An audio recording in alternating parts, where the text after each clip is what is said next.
Hey everyone, welcome to week 4 of the guiding program. This week we will be looking at cultural awareness, and specifically for this part of the program, Australian Indigenous culture and how we can pay our respects. So there's a little bit of content that I want to cover this week. We'll be looking at and just touching on aspects of Indigenous culture, including the dreaming, Indigenous language, Indigenous multiculturalism, and then we'll move on to welcome to country and acknowledgement of country. Indigenous culture is extremely diverse and complex, and I encourage you all to go and learn more about the Indigenous cultures that are prevalent all over Australia. I'm not going to go into any detail about the conflicts and complexities, especially around European arrival in Australia, but I do encourage you all to do some research and be aware of those complexities.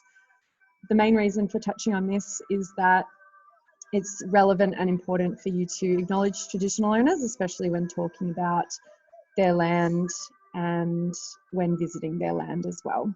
Wherever possible, I really encourage you to incorporate Indigenous culture into programs, whether outdoor recreation related or these guiding sort of programs. The music that I'm playing today comes from Gurimal, and this is a Flume remix.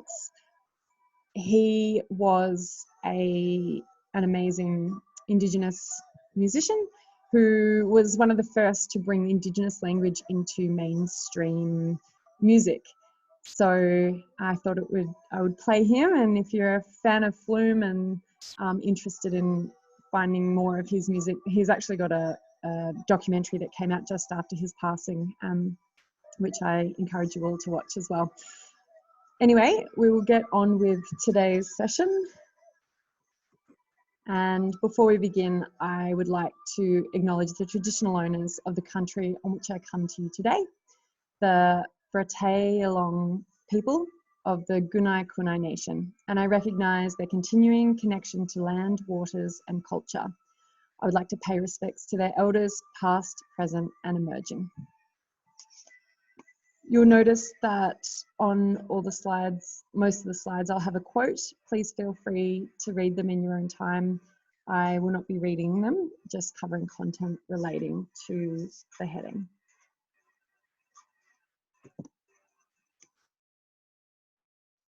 Dreaming stories vary throughout Australia, and there are different versions on the same theme. For example, the story of how the birds got their colours is different in New South Wales and in WA. The dreaming governed the way people lived and behaved. Those who did not follow the rules were punished. The dreaming or dream time is often used to describe the creation of earth, humans and animals. The dreaming is also used by individuals to refer to their own dreaming or their community's dreaming. In essence, the dreaming comes from the land.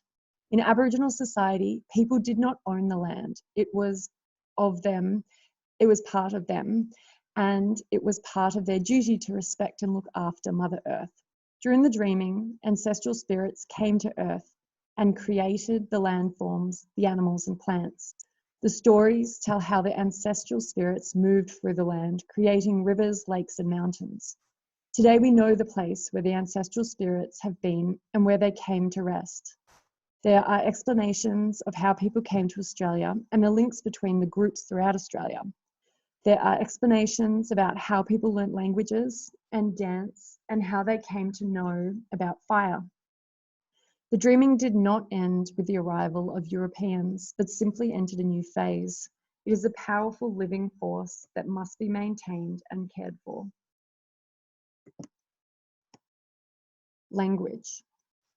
Before European invasion, there were over 700 different Aboriginal languages and dialects spoken in Australia. Now, there are less than 250 still in use. One of the major practices of colonists was to stop Aboriginal people speaking their own languages, which interrupted the passing of language from one generation to another. Today, many of Australia's Indigenous languages are no longer spoken as first languages. However, they live on through individual words and through varieties of Aboriginal English, which incorporate the structures of Aboriginal languages. Indigenous multiculturalism. Aboriginal people were in contact with other cultures, sharing ideas and skills long before permanent European occupation in 1788. Many Indigenous communities have been influenced by contact with Macassans, Melanesians, Dutch, English, Portuguese, navigators and traders, as well as other Aboriginal communities and Torres Strait Islanders. For over 300 years, Macassan traders from Sulawesi, now part of Indonesia, visited the coast of Northern Australia to fish for trepang, which is sea slug, a delicacy in cooking. The cultural exchange can be seen in rock and bark paintings, emblems, and objects used in ceremonies, the introduction of dugout canoes and some Macassan words in Aboriginal languages. Images of Macassans were painted in rock bark. Tobacco was introduced to Northern Australia. There are pipes from this era made after Macassan style, but with local design. So now moving on to our welcome to country. So a welcome to country is undertaken by a traditional owner, custodian, or elder of a particular local region. This can be done through speech, dance, song, or ceremony. Welcome to country. Why? Well, Aboriginal and Torres Strait Islanders people have experienced significant exclusion from Australian society for many years. Further, many non-Indigenous Australians have not had the opportunity to learn about and celebrate the rich cultures of Aboriginal and Torres Strait Islander people. This contributes to the disparity between Aboriginal and Torres Strait Islander and non-Indigenous Australians that persists today. Acknowledging Aboriginal and Torres Strait Islander people in events is one part of ending this exclusion. It recognises the place of Aboriginal and Torres Strait Islander people as the first custodians of this land and, importantly, promotes awareness of the history and culture of Indigenous people. This increased awareness will help us create a more united Australia that celebrates and embraces our first Australians. Acknowledgements of country.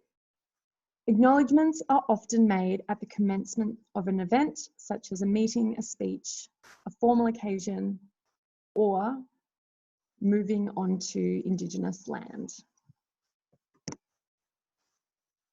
So on the slide, you can see an example of a generalized welcome to country, acknowledgement of country.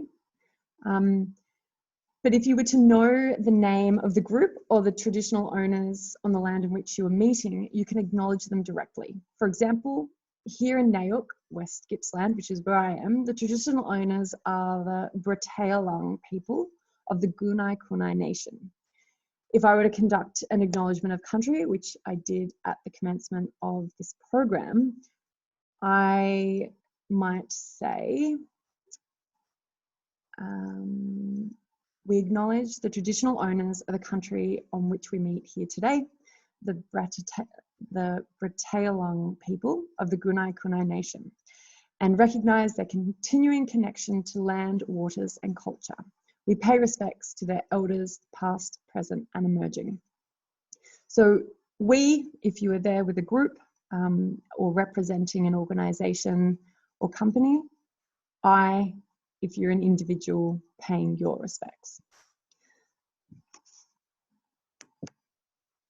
So this is an example of a written welcome to country, acknowledgement of country. There is a clear, distinct difference between acknowledgement and welcome to country. Welcome to country, as stated before, is done by the traditional owners of the land.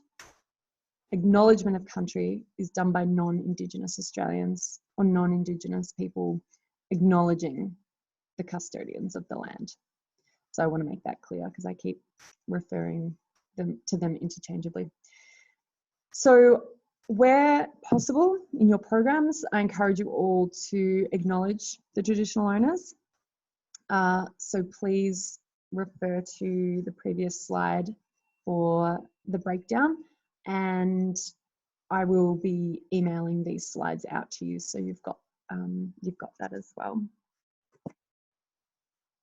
I've added some final links to further information that you might find quite interesting.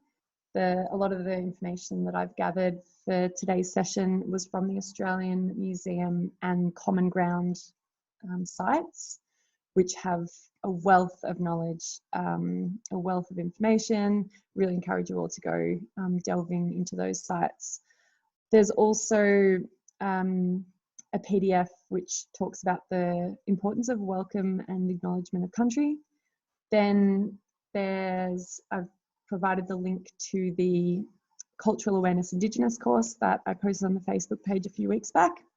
And then finally, the last two links are two fantastic books that I've recently read about Indigenous culture and I guess a changing look at how we once viewed Indigenous culture to new research and what's been discovered. So really, really fascinating reads, really, really interesting.